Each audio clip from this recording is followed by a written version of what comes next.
It's the Final Word Daily, brought to you by Westfield, Stratford City, Westfield, London. More extra, less ordinary. Vithushan, Ehantharajah, Cameron Ponsonby. This is actually the first one of these that we've ever done together, and I could see that you were laughing a little bit, giggling in anticipation. I was. Yeah. This is very much like I was going to say it's like Tom Hartley coming into the England team and just suddenly controlling everything. I mean, it's been a great week for newbies, and I get that you're not a newbie, but to me you are. Yeah, I was going to say, am I Tom Hartley in this analogy? The host, the main man of the Final Word now that Jeff Lemon and Adam Collins are gone, banished.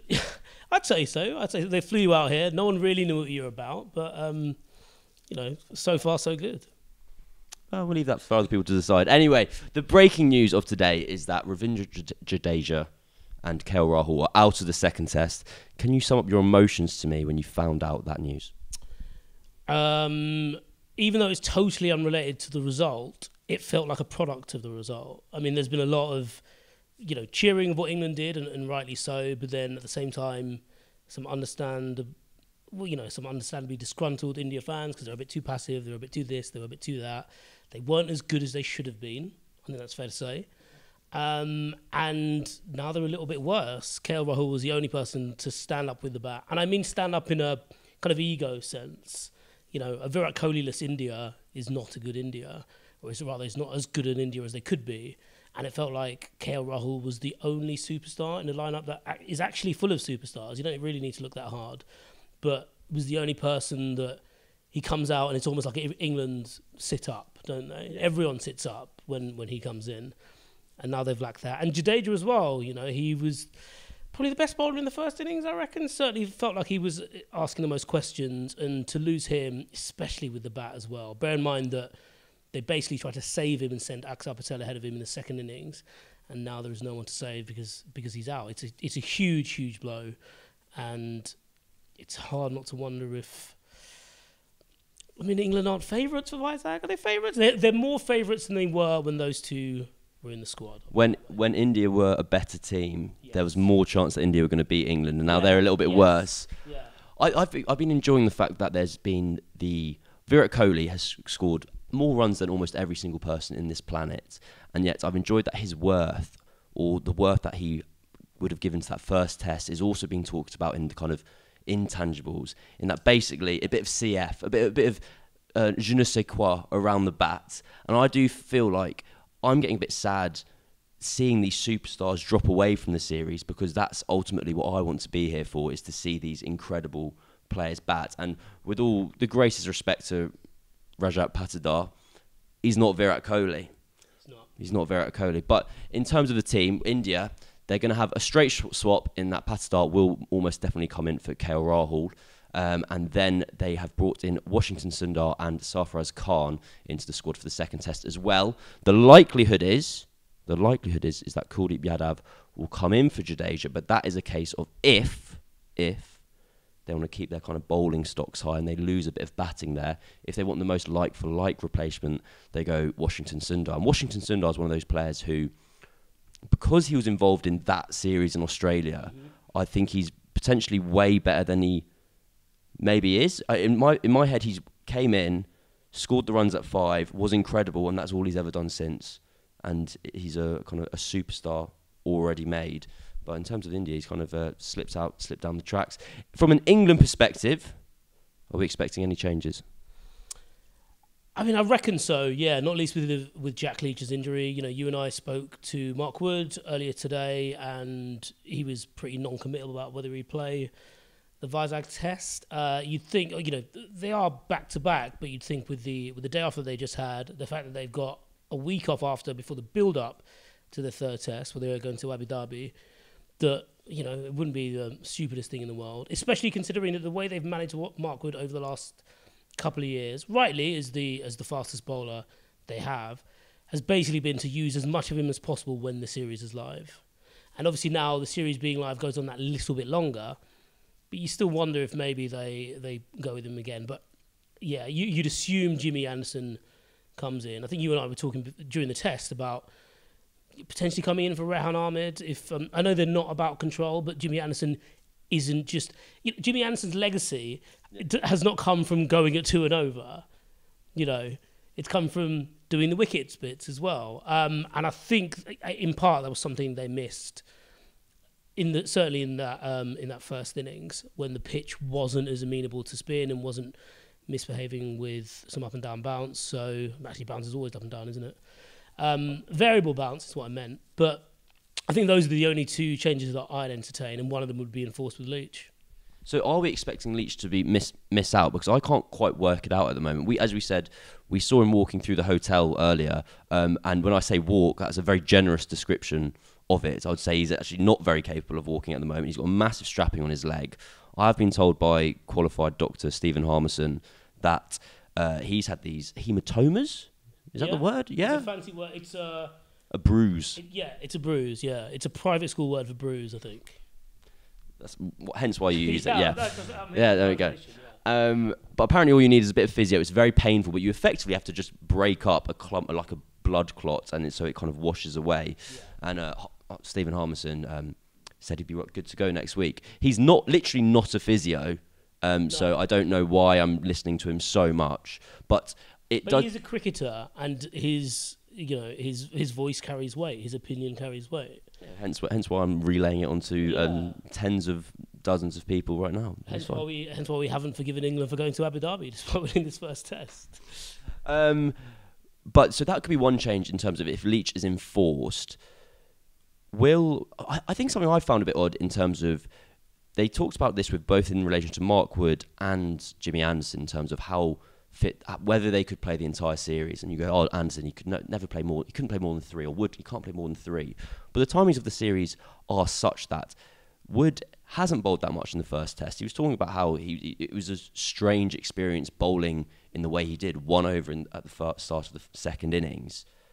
So really, from a physical point of view, he's probably fresher than he normally would be after a test match. He has had some time off from injury. So you only have to go back-to-back once, then you have time off, and then you only have to go back-to-back once more, and then you're basically at the end of the series. I could see a world where they keep kind of twisting with Wood, and they go, because the alternative is, if they want to keep that high-pace option, they go to Gus Atkinson. It's not the same option. Like, Gus Atkinson is absolutely the second fastest bowler in this squad, but he's not bowling at 95 compared to what Mark Wood is.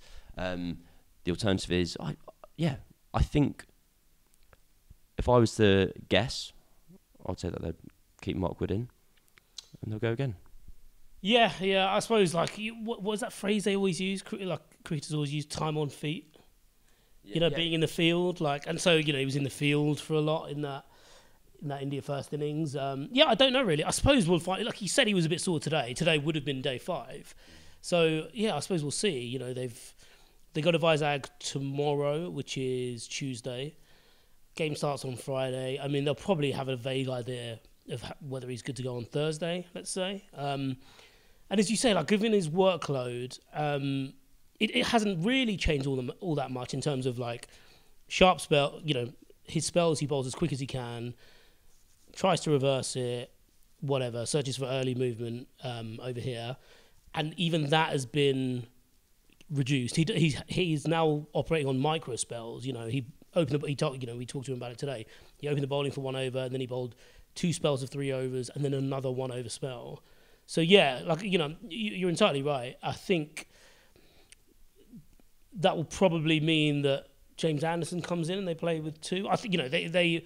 I'm not going to say they got away with it because they did brilliantly to win. And I think Rehan, while he wasn't like perfect with the ball, far from perfect with the ball, I mean his batting was pretty good. Especially in that second innings, he really did a job there overnight with Ollie Pope. So that feels a bit of a no-brainer. Especially actually, I wonder if Hartley surprised them a little bit with the bat. Obviously, he surprised everyone with the ball, and credit to him, but I think actually the bat was the more surefire of the 2, especially when you watch him. Certainly you only need to look up his Cricinfo profile and see his batting numbers. You know that he can do that, and I think he actually impressed in the way that he was quite positive. He was using his feet to the spinners as well, so maybe you don't miss Rehan in that all that much. But as I said, Thursday for Mark Wood, I reckon they'll make a call. We've had a very kind of news-heavy day. England were understandably kind of quite happy to get a lot of figures up in front of the press, people wanting to talk about kind of one of the great days in kind of Test history.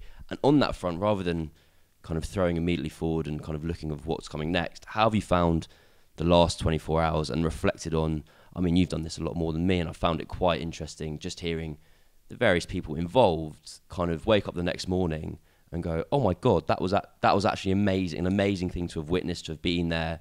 And I've also found it interesting then seeing how the players are talked about on trying to pitch it in terms of having that balance of, yes, don't get too low of a loss, yes, don't get too high when it's a victory, but occasionally it's really like nice to get it's quite nice to get high occasionally, Vithushan. Yeah, because the come down is tomorrow you's problem, isn't it? I think what is really interesting is I think they said all the right things, and they said all the right things while Mark would aside, in terms of who we spoke today, nursing quite sizable hangovers. I think they celebrate it. When they talk about it, it's almost like it crosses over into. It's not quite hypocrisy. Hypocrisy is too strong a word for it. But the whole vibe of this team is about appreciating that there's more to cricket, while also appreciating that cricket is there to be enjoyed. And when you have a day like that, a test like that, really, it's there to be enjoyed, and also gives you a feeling that is, that shows you how great and how much greater the game really is, which impacts on your life. You feel $1 million, people who watched it, people who were there. So imagine if you're playing in it, you're almost like, well, yeah, by your own mantra, you should enjoy this as much as possible because it's the best time in your life, and also not get too high because you don't want to get to you want to hold that onto that and go again in Vizag, but also take a moment to appreciate and reflect on the fact that you've put together one of England's best away wins in tests.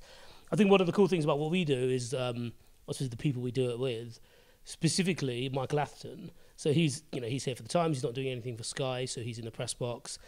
And I was, looking through England's greatest away wins, and I was like, God, was that, looking at the early 90s, not quite trying to rank them, but trying to kind of split the difference, I suppose, with a few of them. And I just turned around, and I was like, well, he played in 2 of them, so I'll go and ask him. And he was like, yeah, this is remarkable. You could read his piece in the Times today, which reflects as much. And I think having, from people who've got in contact with me, who've almost certainly got in contact with you, who aren't really into cricket, who know it's amazing, to someone like Michael Atherton, who's had, a few of those moments, who knows it's amazing, I think that kind of says it all, really. Yeah, it's kind of the Stokes mantra is to turn the adult profession into the childhood dream it was kind of meant to be. Yeah. To then go on a bit of a downer before we move on to the Hall of Fame. Brilliant. Yeah, that's what I do. What is the regret? What do you think? What is your prediction? And it's been a week of predictions because after 2 days, it was a very different story of how the next 6 weeks were going to play out. What do you think the regression to the mean of this series is? We've had 4 days of cricket, 2 in completely contrasting styles of 2 teams. One team dominating the first half, the second team dominating the second. Where do you think the kind of true mean lies? How do you mean? In terms of how it's going to go, or in terms of the day-to-dayness of it? Because I'd say England won day 3 and then day 4, but in part because they were allowed to. I think maybe the regression to the mean comes in India just having a little bit more control over proceedings. They were so sloppy on that second day, which they ended up finishing 190 ahead, but the dismissals were trash. But it feels like the dismissals were born out of, we're going to really punish you now, and they just completely messed it up. It's inexplicable for Shreyas Iyer to, biff Hartley. Was it Hartley or Rehan? It was a Hartley to Rehan or Rehan to Hartley. They had a little, Rehan and Hartley had they traded dismissals of having the long hop caught on the boundary. Yes, exactly, yeah. And it felt like even then they were kind of making those mistakes. And truth be told, in the moment, I didn't think they'd come back to bite them. And I think the difference now is that, yeah, you can do whatever you want. You can smash Hartley for 6, first ball. You can, wait for Rehan's long hop and cut him for 6 as well. Or you can go the other way and just pick them off and just keep picking them off and keep turning over. I was really surprised about how little they rotated the strike. So I think really it doesn't necessarily manifest itself in England being overawed. I think it's just India just taking one more step forward because they're a bit too sensitive. How that manifests itself in Vizag, for example, kind of hard to say. It might end up being a innings to innings shootout, which is fun for us, obviously, but I suppose it kind of ramps the tension up on England a bit more. I think I know this is an incredibly simplistic way of looking at cricket, but with India's first innings, I couldn't get over the fact that of like the first 7 wickets, only one was because a lad had missed it. And I was like, and when England get out, it's because they missed the ball. It's because India have beaten them, and India were just like kind of popping up on the boundary. They could have got 600. I've just decided that in my head. Anyway, let's move on. We're going on to the Hall of Fame. I've got some copy. You ready for this? Go on. The Hall of Fame brought to you by Westfield London, Westfield Stratford City, more extra, less ordinary. Finding a job is hard and can be demoralising. I feel like this is a bit harsh to have this as the copy when the freelancer is hosting the show. That's tough, that. Anyway, I appreciate it. No, actually, I need to fight through this. Especially when you don't have family members in the government to help you get one. Traditional hiring processes aren't for everyone, and sometimes all you need is a foot in the door. That's where the London Job Show can help. The London Job Show is back at Westfield, Stratford City on the 2nd and 3rd of February, and it's your chance to speak to people face to face, get advice on your CV, and even practice your interview skills. Employers from some of the most recognisable companies will be there looking to fill roles from entry level right up to management, as well as companies offering apprenticeships, grad schemes and courses. The London Job Show is free, but you do need to register online. Google Westfield Stratford City for more information. Coming to you, Vithushan Ehantharajah, your Hall of Fame moment. I'm going to give you the whole tour to pick from. I think it was as Australia West Indies was coming to its conclusion. I got it on my laptop, and one game in front of me, one game on my laptop. Jamal Joseph doing remarkable things. I look up and there are suddenly photographers in front of me, and turn around and half the press box is behind me. I want to see those photos because it was quite funny.